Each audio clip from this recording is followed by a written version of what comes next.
oo la kala tagay baan u taagnaa guul iyo gobonnimo ka dhacday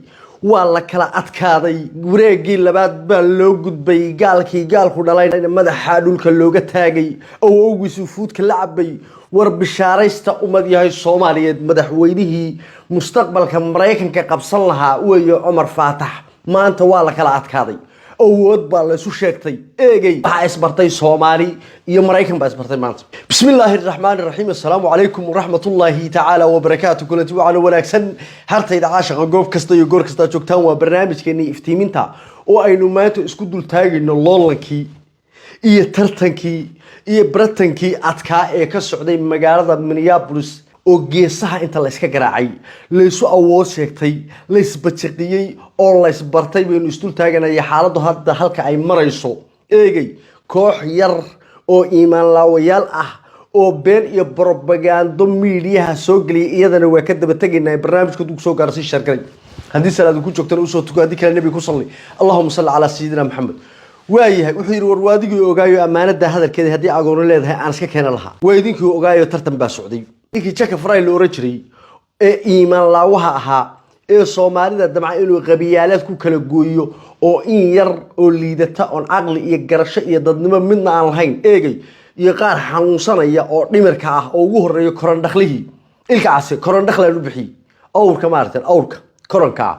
dadka miyiga jooga baa garanayay doob male ma doobiyo ilan qoor ma ahay waa dhufaan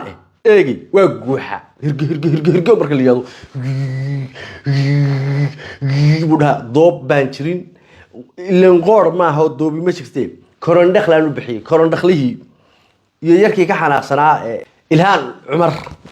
ninkii qabi jiray ee dayuuska ahaa ee barigii hore soo horbooday intuu soo gabadhiisu horbooday oo gaalo hor cararay oo yiri adigu tartan oo naagtiis iska horeysiyay waa haddeer cadaysan yahay oo nin cadaan wata waligay nin hinaasa anigu waa arki jiray eegay ninku markuu hinaaso oo ay gabadha kala tagaan naakalu doona jiray nin wata eegay nin wata nin cadaan buu wata uu leeyahay qabiyaalad baan wata daarood baan wata Allah iyo wax daarood iyo hawiye la yiraahdo Mareykanka ka jira ma jiray cid ugu badan hawiye horboodiyaba Umar Faatax hawiye waxa weeysa horboodiyo gacanta haysta oo hore u socod Soomaalidii Mareykanka joogtay inta yar ee caada qaatayaasha iyo koran dhakhlaha mooyaane Soomaalidii inta kale Umar Faatax ay caasha saartay waxa la yiri nin walow nafta nabiga umada gacan baa la saaray ninkii cadaanka ahaa lama arag iyo lama maqal iyo lagama sheekeeyaan baa ka dhacday Mareykankii waxa intaas ii dheer horta tartanka meesha ka socda waxa la rabaa qofku inuu keeno 51 konton xitaa maaha 50 maaha waa 51 inaad keentid oo aad hal dheeri ku qaadatid wareegii koobaad waxa lagu kala baxay 32 iyo 40 koob iyo 40 iyo koob iyo 30 baa lagu kala baxay wareegii labaad baa hadda loo gudbay wareegii labaad waliba Umar Faatax waxa wata Soomaalida marka laga yimaado cadaankii Mareykanka waxaad ogtihiin in laga daalay in la isku dul noolaado niman cadaan ah oo Mareykana inta Mareykanka ay qabsadeen inay iska shaqeeyeen wad ogtihiin magaaladii ugu weyneyd ee ganacsiga ee New York nin muslima oo waxa weeye Hindi ah iyo Pakistan ma wuxuu kale way Asian ayaa la wareegay oo ku guuleystay oo Trump intuu u qaatay 10 daqiiqo ah buu naasaha ka garaacay Umar Faatax maanta waxa wata gudoomiyaha gobolka xitaa Minnesota Umar Faatax buu la safay ciyaartay dhinaca kale isu rogtay shaarubaha dhulka loogu xiiray 8 sano buu haystay ninkaasi amni darrada magaalada Minneapolis ka dhacda dhibaatada ummadda Soomaaliyeed 8 sano ee ninkaasi waxa weeye Minneapolis uga ahaa duqa magaalada ka ahaa dhibaatada ummadda Soomaaliyeed gaadhay weligeed ma gaadhin waxba ha arkin afartan islaamood iyo koran dhaqlaha kan afqaloo eegay iyo ninkan hinaasay waxa weeye ninka cadaanka ah wata waxba ha arkina laakiin ummadii Soomaaliyeed saacadan aan ila hadlayo dadkii Soomaaliyeed ee gobolka Minnesota magaalada Minneapolis ku noolaa gacmaha isqabsadeen iska daa wax kale cadaankii baa Umar Faatax la socda cadaankii ayaa la socda saacadaha soo socdana guushii oo gacanteena ku jirta iyo dabaaldeg waxa intaas sii dheer cadaankii waxay saadaalinayaan way yaaban yihiin waxay leeyihiin ninkan Umar Faatax ku ekaan maayo Minneapolis iyo Minnesota ninkani waa madaxweynaha mustaqbalka dalka Mareykanka kulay barti Obama galay ayuu ninkani galaya qolada khubrada ah ee Mareykanka ay wax ablaysa ay siyaasadda rogtay wax saadaalisa ayaanu ka soo xignay warkan oo sheegayo TV-da la fadhiya eegay Chuck Fry ninka la yiraahdana tuug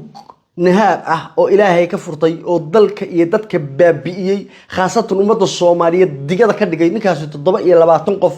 أو مدحة أيو أمة عابي مينيابوليس سيدي سنة وتشوي هل قف أو صوماليا كجمدرين هل قف أو صوماليا كجمدرين نكاسي وحكي لي إسكده يشقده أو بدن أمة الصومالية يدك الصومالية كشقيستان ولي دليل كشقيستو أوبر كأوبدن برنامج كي أوبر كا نك الباب هذا الله بي عيالك عانوه ديدي وحوي هكبدي إسلامه قال يشرين هلك عقبتي أو دليل يرو بروح لياض أو شقين يهبي يراتي مجتو Chuck Fry بوها وكيسس كويا لوي عمر فاتحنا كيس كستو أول سورك وحيالها عدانكم معها صومالي دو كله dadka qiirooda maaha qabyaaladku ma shaqeeyaan eegi kana reer hebel ma yaqaan qofkan muxuu qabtay haat burhaanik qof waliba wuxuu qabtay eegi waxa aad shaqeysatay baa lagu siinaya kiiski sida bogiisa loo soo rogaba ninka positive ugu qoran Umar Faatax wax allaale iyo wixii kor loo qaado ninkaasi wanaag waxaan ahayn eegi oo bogiisa ku qoran xaashi kasto la soo rogo ilan gaaladu iyo dadkan cadaanka ay horumaray waxa sameeyaan qofka background-kiisa la eega ninkan asalkiisa wuxuu soo qabtay meeshuu ka soo bilaabay nooca uu ahaa buu kasta iyo baal kasta oo la rogo oo background-ka Umar Faatax ah positive ku qoran wanaag waxaan hay lama hayo horumar eegay iyo inuu shacabkiisa iyo dadkiisa wax u qabto tan labaad ninkan waa senator dhaqaale uma baahna shaqo uma baahna wuxuu Minneapolis ugu ordayay Minneapolis waa magaalada Soomaalida ugu tirada badan dalka Mareykanka ay ku nooshahay baladeegay Umar Faatax markuu muxuu ordaya Umar Faatax wuxuu rabaa in uu dadkiisa Soomaaliyeed ee Minneapolis ku nool inuu wax u qabto eegan eegu dhaansaday ee cadawga ah albaab walba umada Soomaaliyeed waa ka soo xiray inta qof uu magacaabay malaa tari horena 720 qof uu magacaabay taraan haddana 30 qof buu magacaabay hal qof oo Soomaaliya oo madax ka ah Minneapolis dawladda hoose Minneapolis ma jirto guriga umada Minneapolis uu fadhiyo dawladda hoose hal qof oo Soomaaliya oo madax ka ah ma jiro bal qiimay oo bal dib u eegay Umar Faatax oo maanta duqa magaalada Minneapolis ah انت دبعت ابو كهدي دفاعي كرا نينا افغرانيشيد ور اسلامها لا يقرا ولا يكتب كايو odayaasha waxna qorin waxna akhrin eegi aan luqada aqoon ba albaabku garaacayo rimaando sida saan rabnaa laakiin Chuck Fry oo 8 sano haystay eegi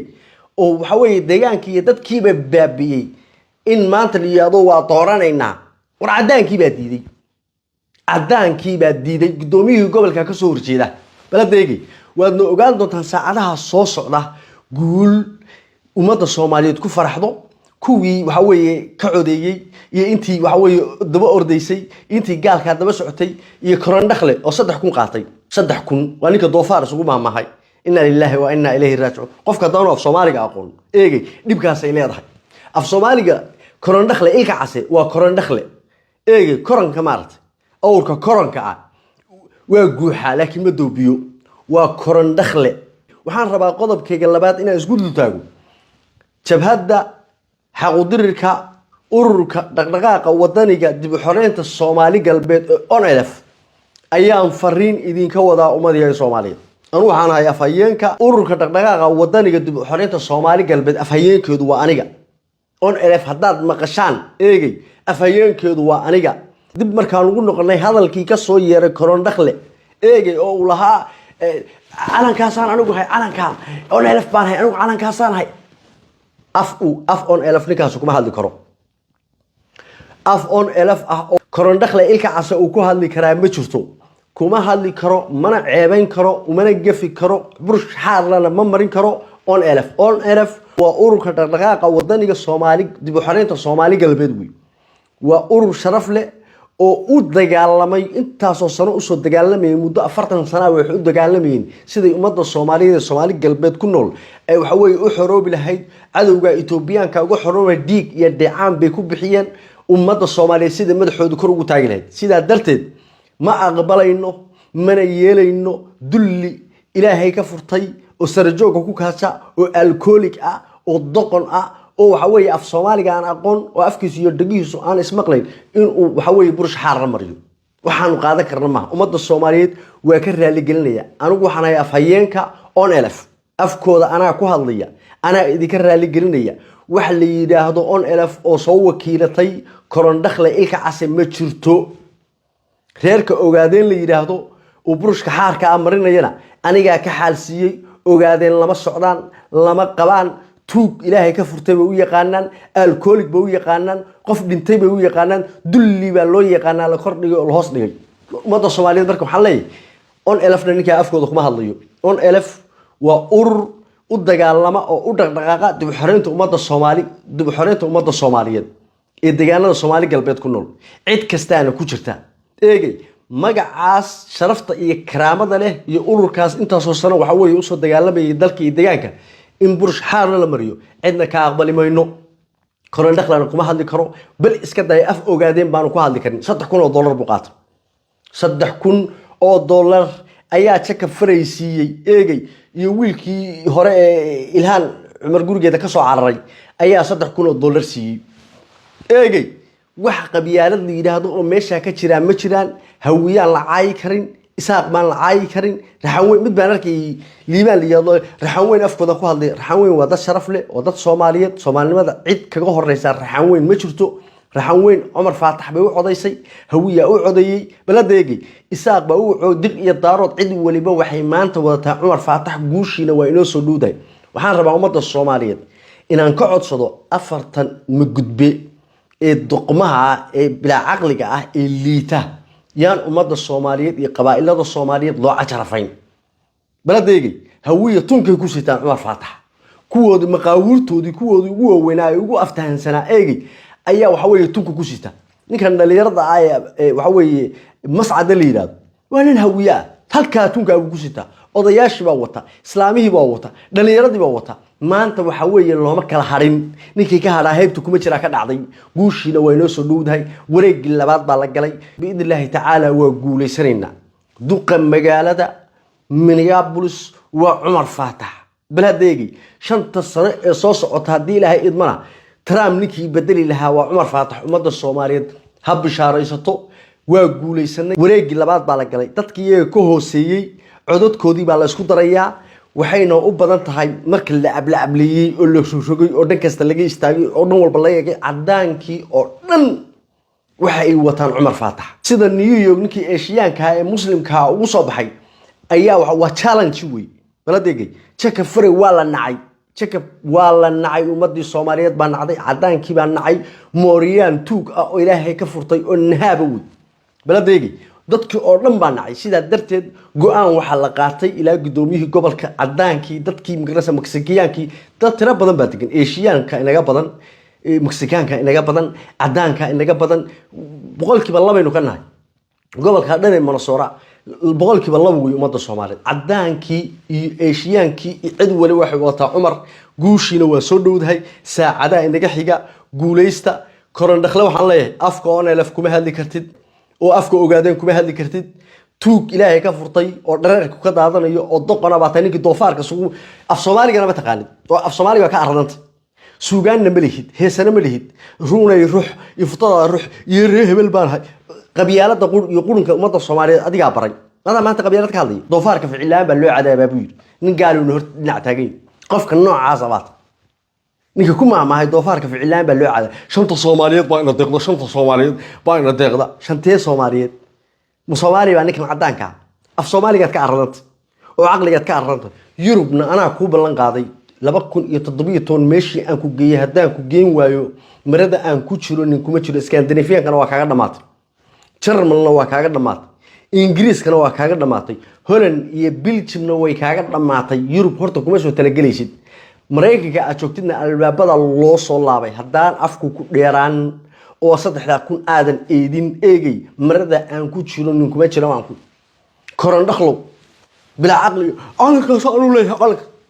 on elf ana afhayeenkeediya kuma hadli karo xal baanu ka bixinay hadaan nahay ururka dhaqdhaqaaqa wadaniga dib u xoreynta Soomaali galbeed hadaan nahay onelef anigu afhayeen keediya xaal baan arinta ka bixinayna afkayga kuma hadli karo ogaadeenna ana afkooda ku hadlaya lama qabaan eegay ogaadeen baan la qabin onelef baan la qabin kugu koobaaban oo kuma soo dhaafto af qushaashle doqonkiyo eegay kugu koobaaban kuma soo dhaafto laba xiliyood baadiga noo balana wada hadal buu yahaadkaas ka haray kushi waa soo dhowdahay waa guuleysanay dhowr saac bay noo haray barbarkay ka baxdaa waa bakayla qaleen Minneapolis gacanteenu ku haynaa eegay waa guuleysanay barnaamijku dug soo gaarsii sheer garay warsanay nabadiino salaamu calaykum wa rahmatullahi ta'ala wa barakaatuh